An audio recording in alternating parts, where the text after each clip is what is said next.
దేవుని వాక్యములోకి మనం వెళదాం. రాత్రికాల సమయంలో ఒక చక్కని మాట మనం విన్నాం. ఏమిటి ఆ మాట అంటే, నా విషయమై అభ్యంతర పడని వాడు ధన్యుడు. ప్రియమైన దేవుని బిడ్డలారా, యేసుక్రీస్తు ప్రభువు వారు తన శిష్యులతో మాట్లాడుతున్నటువంటి శ్రేష్టమైన మాట ఇది. ఏంటి ఆ మాట అంటే, నా విషయమై అభ్యంతర పడని వాడు ధన్యుడు అంటున్నాడు. అంటే ఆ దినములలో యేసుక్రీస్తు ప్రభువు వారిని గురించి అభ్యంతర పడినటువంటి వారు ఎంతో మంది ఉన్నారు. ఆ దినములలోనే కాదు, ఈ దినములలో కూడా యేసుక్రీస్తు ప్రభువు వారి విషయంలో అభ్యంతర పడుతున్నటువంటి వారు ఉన్నారు. కనుక ప్రియ దేవుని బిడ్డలారా, అభ్యంతర పడనటువంటి వాడు ఏమై ఉన్నాడు అన్నాడు, ధన్యుడు. అభ్యంతర పడేటువంటి వాడు ధన్యుడు కాదు, అభ్యంతర పడనటువంటి వాడు ధన్యుడు అని చెబుతున్నాడు. కనుక అభ్యంతర పడకపోవడం వల్ల ఏది కలుగుతుందనేటువంటి విషయాలు రాత్రికాల సమయంలో మనం ధ్యానం చేసాం. మొదటిది ఏంటంటే, ప్రియమైన దేవుని బిడ్డలారా, వేరు లేనందున ఒకడు కొంతకాలము నిలుచును కానీ వాక్యము నిమిత్తం శ్రమ అయినను హింస అయినను కలుగుగానే అభ్యంతర పడతాడు. కారణం ఏంటంటే, అభ్యంతర పడడానికి గల కారణం ఏంటంటే, వారిలో వేరు లేదు. నేను చెప్పండి, వేరు లేదు. ప్రియమైన దేవుని బిడ్డలారా, ఆ చెట్టుకు, అది ఏ చెట్టు అయినా కావచ్చు, దానికి ఏం కావాలన్నాను, వేరుండాలి. వేరు లేకపోతే ఆ చెట్టు ఎంత మాత్రము కూడా అది పచ్చగా ఉండదు. కనుక క్రైస్తవ జీవితంలో కొన్నిసార్లు కొంతమంది కలుగుతున్నటువంటి శ్రమలను బట్టి, కలుగుతున్నటువంటి హింసలను బట్టి, కలుగుతున్నటువంటి శోధనలను బట్టి ఏం చేస్తూ ఉన్నారు అంటే, అభ్యంతర పడుతూ ఉన్నారు. అభ్యంతర పడేటువంటి వారిలో ఏం లేదన్నాడు, వేరు లేదు, వేరు లేదు. ప్రియమైన దేవుని బిడ్డలారా, మన జీవితంలో కూడా కొన్నిసార్లు అభ్యంతర పడుతున్నటువంటి వారుగా ఉన్నామేమో. యేసయ్య విషయంలో శ్రమ వచ్చిందని, కష్టం వచ్చిందని, బాధలు వచ్చినాయని, ఇరుకులు వచ్చినాయని, ఇబ్బందులు వచ్చినాయని అభ్యంతర పడుతూ, ప్రియమైన దేవుని బిడ్డలారా, అనారోగ్యం వచ్చిందని వెనతట్టు చూస్తున్నటువంటి పరిస్థితులు కొన్నిసార్లు కనబడుతూ ఉంటాయి. విశ్వాసంలో సన్నగిల్లిపోతూ, భక్తి జీవితంలో సన్నగిల్లిపోతూ ఉండడానికి గల కారణం ఏంటి అంటే, వేరు లేదు. చెప్పండి, వేరు లేనందున కొంతకాలం నిలుచును కానీ వాక్యము నిమిత్తం శ్రమ అయినను హింస అయినను కలుగగానే అభ్యంతర పడుతూ ఉన్నారు. కనుక ప్రియ దేవుని బిడ్డలారా, లోకములో ఉన్న ప్రతి మానవ మానవుడికి ఏం కలుగుద్ది? శ్రమ వస్తుంది. ప్రియమైన దేవుడి బిడ్డలు, అనేకమైనటువంటి ఇరుకులు, ఇబ్బందులు వస్తూ ఉంటాయి. ఎందుకంటే మనం లోకములో ఉన్నాం కనుక ప్రియ దేవుని బిడ్డలారా, అలాంటి సమయంలో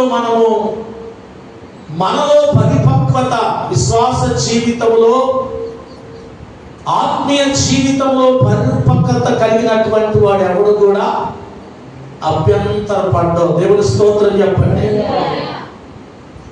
ఆత్మీయ జీవితంలో అభివృద్ధిని పొందుకుంటాం. దినదినాభివృద్ధి. దేవునికి స్తోత్రం. దినదినాభివృద్ధిని మనం పొందుకుంటాం. రెండవ మాట ఏమన్నాడంటే,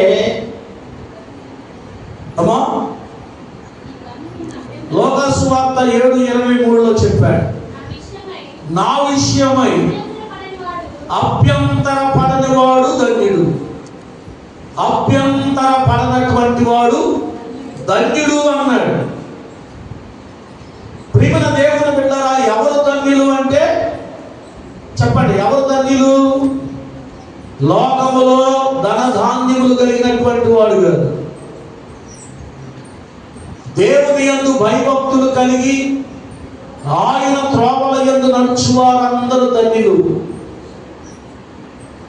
ప్రియమైన దేవుని బిడ్డలారా, ఎవరు ధన్యులంటే దేవుని యందు భయభక్తులు కలిగి ఆయన త్రోవల యందు నడుచు వారందరూ ధన్యులు అని చెబుతున్నాడు.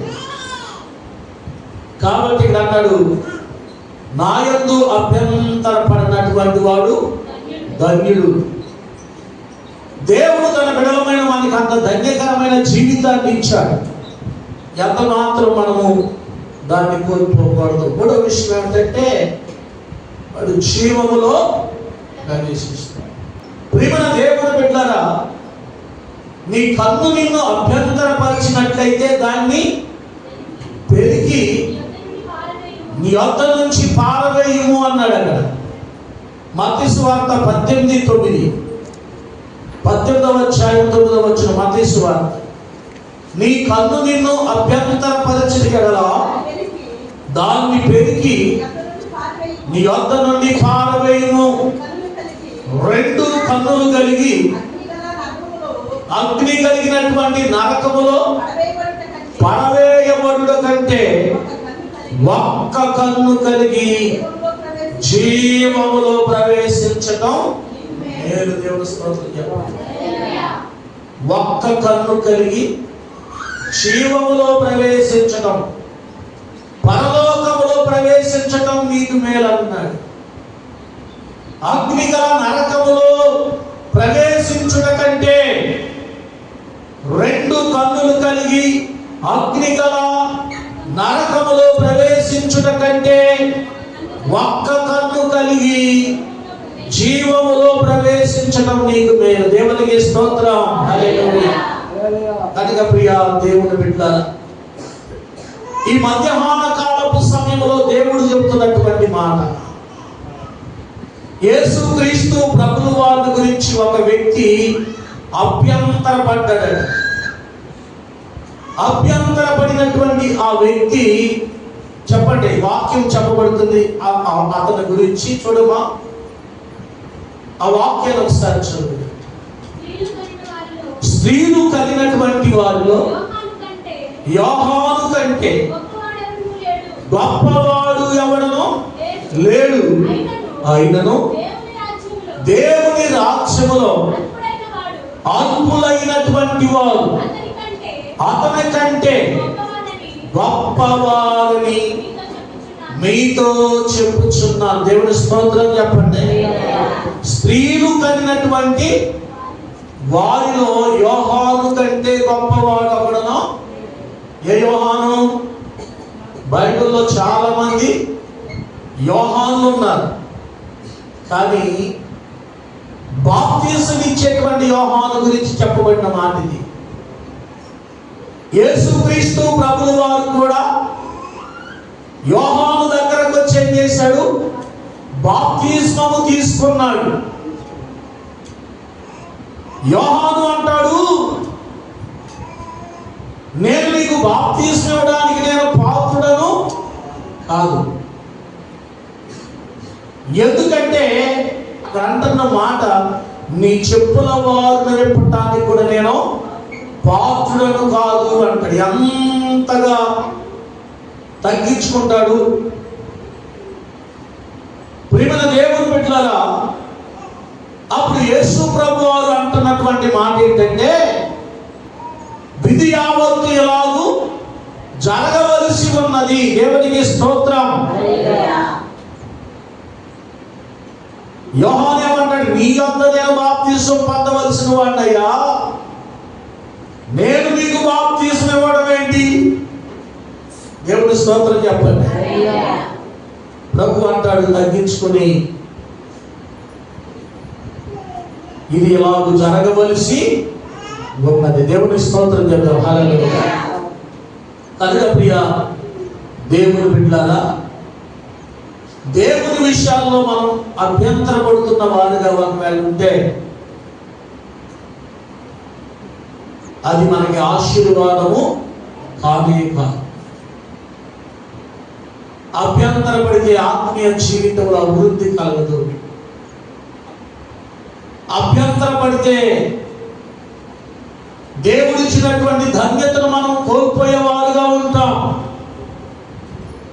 ఒకవేళ అభ్యంతరపడితే దేవుని రాజ్యములో ప్రవేశించేటువంటి అర్హతను కూడా పోగొట్టుకునేటువంటి పరిస్థితులు ఉన్నాయి. కాబట్టి ప్రియ దేవుని బిడ్డలారా, మన విశ్వాస జీవితంలో దినదినము మనము మన కుటుంబాలు అభివృద్ధిలోనికి రావాలి. కానీ అంతకంతకు మనము ఎంత మాత్రము నిరసించే వారిగా ఉండకూడదు. దేవుని స్తోత్రం. హల్లెలూయా. ప్రార్థన చేసుకుందాం. చిన్న ప్రార్థన చేసుకుందాం.